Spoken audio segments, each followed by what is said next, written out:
we didn't make very many friends because we didn't want to lose them, so we just didn't make close friends.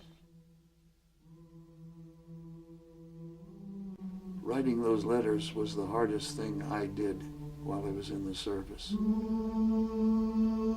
I still dream about being on the ship, and it's a fairly recurrent dream that I have, that I'm on the ship, that I'm in one of the spaces, could be up in the radar shack where I stood watches or on the chow line or whatever, and I will think to myself, this time it's not a dream because I'm touching this watertight door, or I'm walking down the passage past the engine room, so I know it's not a dream, that I'm really here. And of course I wake up and it turns out to be a dream, but it's very realistic.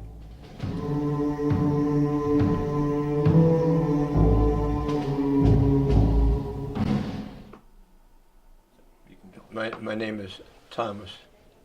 I was Thomas in school, but I'm Tom McConnell, and I'll be 90 on May 9th, which is coming up. And I was at Indiana University, third year completed, when I volunteered to be in the aviation cadet program that they had in the United States Army Air Force.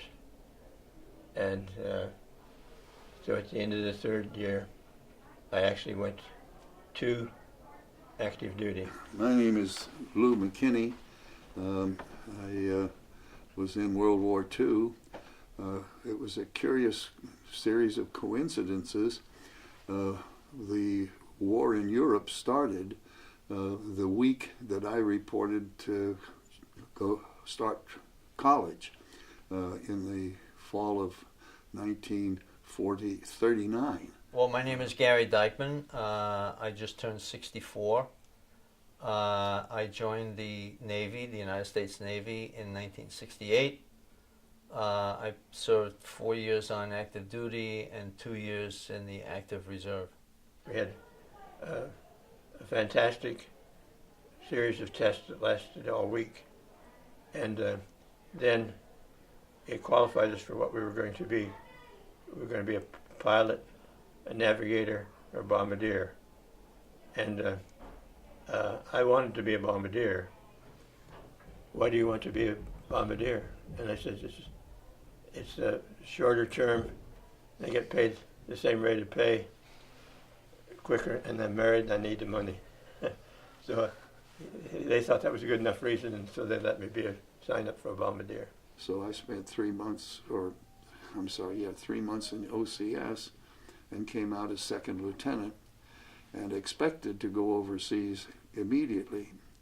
However, again, fate kept me in the States. I was assigned to teach at the Officer Candidate School. So for the first year that I was a commissioned officer, I saw no combat, but I was teaching people how to handle and teach the automatic rifle, bayonet, and grenade. Knowing that I wouldn't be going overseas for a period of time, I persuaded my girlfriend that we ought to get married now. And so for 9 months, I spent at Fort Benning teaching in Officer Candidate School, and my wife lived in town in the house that we rented, and I commuted as if I was a teacher in a college. But as soon as that was over for me, I was sent overseas and went to Japan. Actually, not directly, but I went to the Philippines and joined a regular Army outfit as a lieutenant in the infantry. I like the Navy. I joined the Navy because I wanted to. The draft was in effect at that time, but even if there wasn't, I would have gone into the Navy. An interesting anecdote is I actually served with the Army for 3 months. I was sent to a school for printing equipment repair, which was an Army school at Fort Belvoir, Virginia. And at the time, I was wearing wire-rimmed glasses, which in those days were called granny glasses. It was kind of the symbol, one of the symbols of being a hippie. Even though I wasn't a hippie, but one of the so-called symbols of being a hippie was these granny glasses, wire-rim glasses. And the Army they absolutely didn't like the fact that I had these wire-rim glasses, and it used to irk them no end that the sailor was wearing wire-rim glasses. And in fact, after one inspection, the lieutenant told me that I had to go down to the base optical shop and get a set of standard military issue glasses, because I was no longer permitted to wear these wire-rim glasses while on duty. So I thought that was pretty amusing, that the Army had nothing better to do than, you know, bust your chops over what kind of glasses you wore. But it was, you know, this whole hippie thing with the military was going on at the time. When they pulled it back for a place called Blackhammer, we all said, "Oh no," you know, the whole 120 guys at the end. That all at the same time, big moan. And so we flew to that designation. We followed the pattern. And I mentioned Blackhammer because that was one of the places that never got any publicity. But it was the kind of things that I feel like I need to put in here for you, because it was built, the Germans had it built by the oil refinery. They had it built by prisoners that they'd taken in North Africa, and they were all British prisoners. And they built it, either help build or no eat, no work, no eat is what it amounted to. But they didn't feed them very well, and finally they were not strong enough to do the job, and they marched them off. And if they couldn't make it, and they were going to fall by the wayside, many of them were shot. My company, being the first to cross the river at the city, was assigned the separate task of holding an intersection on the far side of the city to prevent any attack by anyone using the two roads that come into Davao. And that night, I was told to, you know, protect the road, prohibit any use of it by the enemy. We're subject to grenades and mortar fire from the Japanese, some rifle fire. I found a mortar shell next to my foxhole the next morning, a dud, fortunately. But I lost 5 men from my company that night. I always had a little prayer that I said, "God, get the people out of the way." Now, most of the times, the people knew we were coming because they had quite an alarm system on the ground. So they knew we were coming. But I'm sure they didn't all get out of the way. But at least I said a prayer for them. We were looking for Japanese stragglers. And my first sergeant and I were sort of examining the area from which they had to come in order to attack us. And a single shot was fired and killed the sergeant, who was no more than 2 feet from me.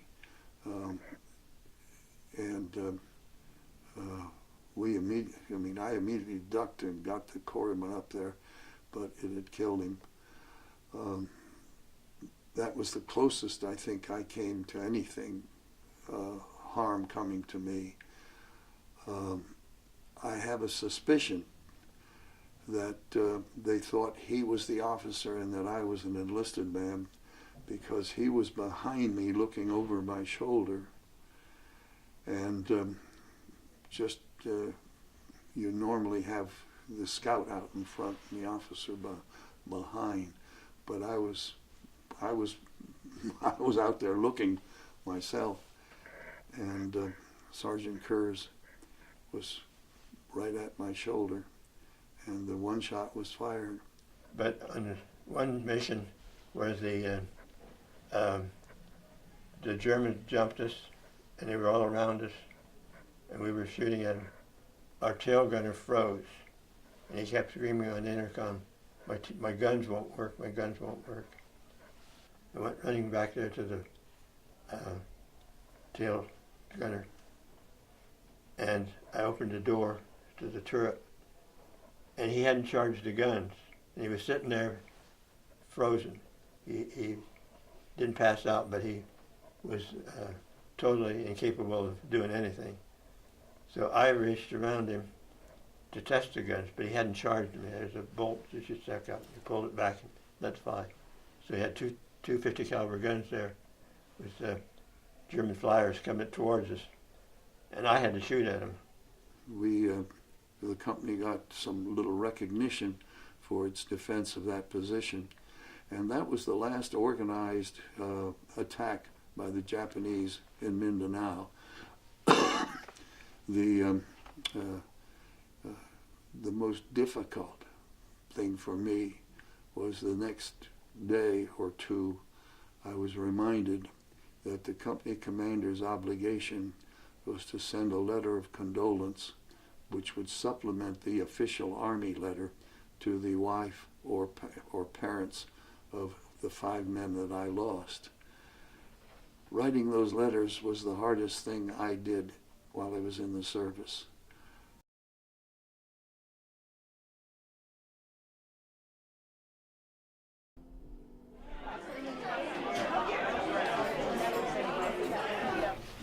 Present.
The most wonderful aspect of it is the sunrise, the sunset especially, and the nighttime sky, which, you know, here in the northeast corridor of America, you don't see.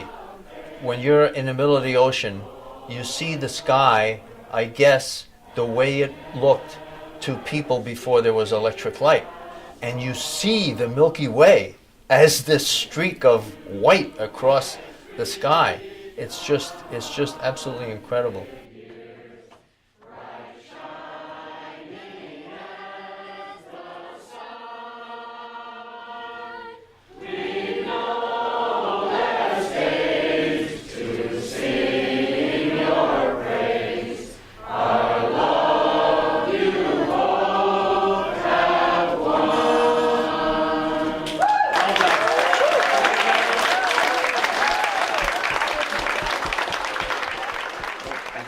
Is there anything else you'd like to talk about? Well, I want to thank you guys for this opportunity. This is really cool. I know that that the other two interviewees are World War II veterans, which is the generation before mine, and I am particularly honored to be in the same program with those two gentlemen. So that's all. Thank you. Okay. Thank you.